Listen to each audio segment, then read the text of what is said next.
கர்த்தருடைய நாமம் மகிமைப்படுவதாக. இந்த அருமையான ஒரு நாளை தேவன் நமக்கு கொடுப்பதற்காக தேவனுக்கு ஸ்தோத்திரம்.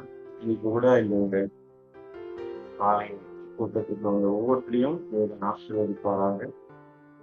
ஒரு வசனத்தை நம்ம தியானிக்கலாம். ஆண்டவர் உங்களுக்கு சொல்வாராக. மத்தேயு எழுதின சுவிசேஷம் 6ஆம் அதிகாரம் 27ஆம் வசனத்துல, கவலைப்படுகிறதினாலே உங்களில் எவன் தன் சரீர அளவோடு ஒரு முழத்தை கூட்டுவான் அப்படின்னு ஆண்டவர் சொல்றத நம்ம பார்க்கணும். இந்த கவலைகள் மனுஷனுக்கு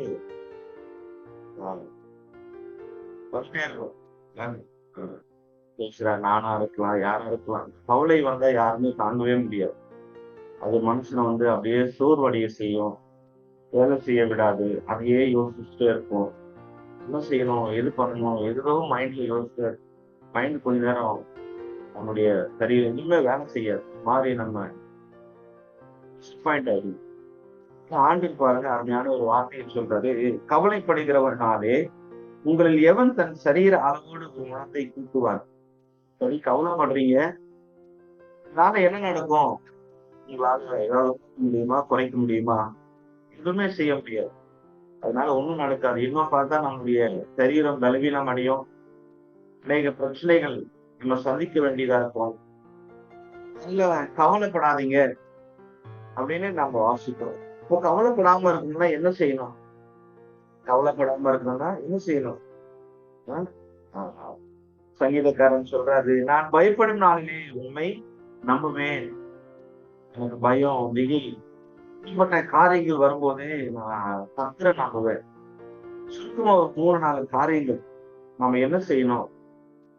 இந்த கவலைகள், கஷ்டங்கள் நம்மை சூழ்ந்து கொள்ளும்போது நம்மளால நம்முடைய பலத்தினால அடுத்து என்ன நடக்கும் நமக்கு தெரியாது. நம்ம என்ன செய்யணும் நம்மளுக்கு தெரியாது. ஆனா வேதம் அருமையான வார்த்தைகள் சொல்லுகிறது. நம்ம எப்படி வாழணும் அந்த நேரத்துல சில காரியங்கள் நம்ம வாசிக்கலாம்.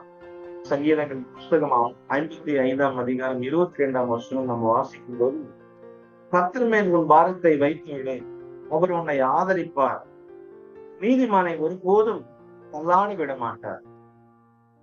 கவலைகள் நம்மளை சூழ்ந்து கொள்ளும் போது, கவலைகள் நம்முடைய வாழ்க்கையில வரும்போது, சங்கீதக்காரன் சொல்றார், கர்த்தர் மேல் உன் பாரத்தை வைத்து விடு, கர்த்தர் மேல் உன் பாரத்தை வைத்து விடு. இது தவிர ஒண்ணுமே செய்ய முடியாது.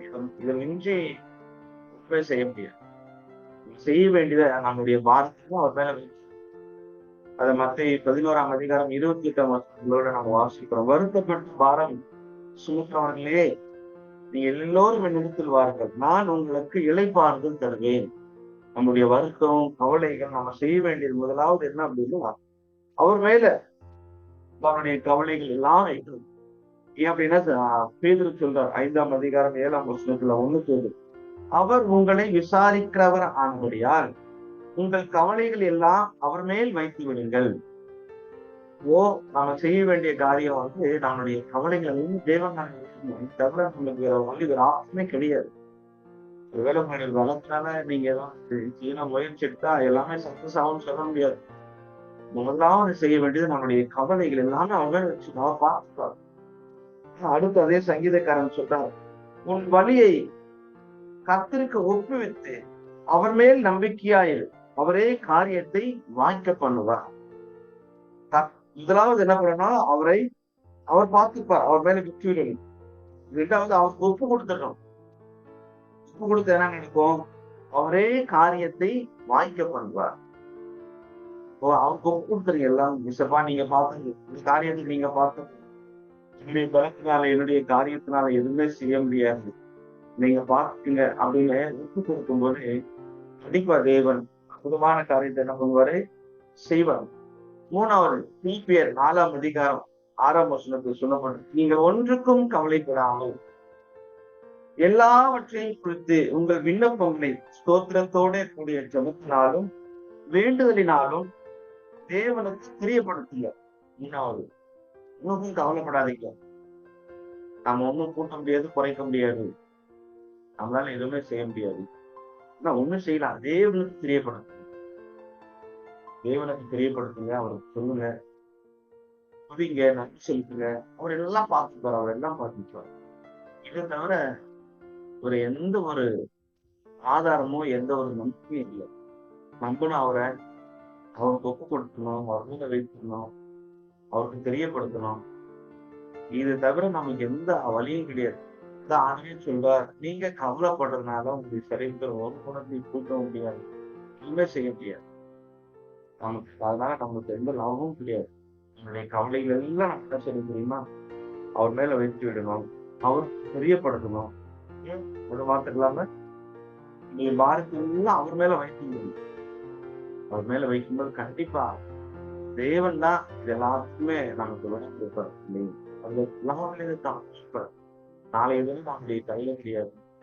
நாளைய தினத்தை மாற்றக்கூடிய ஒரு ஆண்டவர். அவர் சகலத்தையும் அறிந்தவர், சகலத்தையும் மாற்றக்கூடிய வல்லமையுள்ளது. அதனால கவலைப்படுறதுனால வேதனை, ஐயோ என்ன நடக்கும், என்ன ஆகும், நினைக்கிறதுனால ஒண்ணும் போறது உலகா போட்டு சவுண்ட் அவருக்கு ஒப்பு கொடுங்க. அவர்கிட்ட சொல்லுங்க, நீங்க பாத்தீங்கன்னு இருக்குமே, இது உங்ககிட்ட ஒப்பு கொடுக்க என்னால முடியாது, நீங்க விளக்காங்க, உங்க கையில ஒப்பு கொடுக்குறேன், நீங்க பாருங்க, நீங்க செய்யுங்க, என் பார்த்தெல்லாம் உங்க மேல வச்சிருங்க. அவருக்கு தெரியப்படுத்துங்க, நன்றி செலுத்துங்க, ஸ்தோத்திரம் செய்யுங்க. நீங்க பாருங்க அப்படின்னு சொல்லுங்க. இப்ப ஆண்டவர் நானும் கைவிடணும். உங்களையும் என்னையும் நம்மையும் ஆசீர்வதிப்பாராக.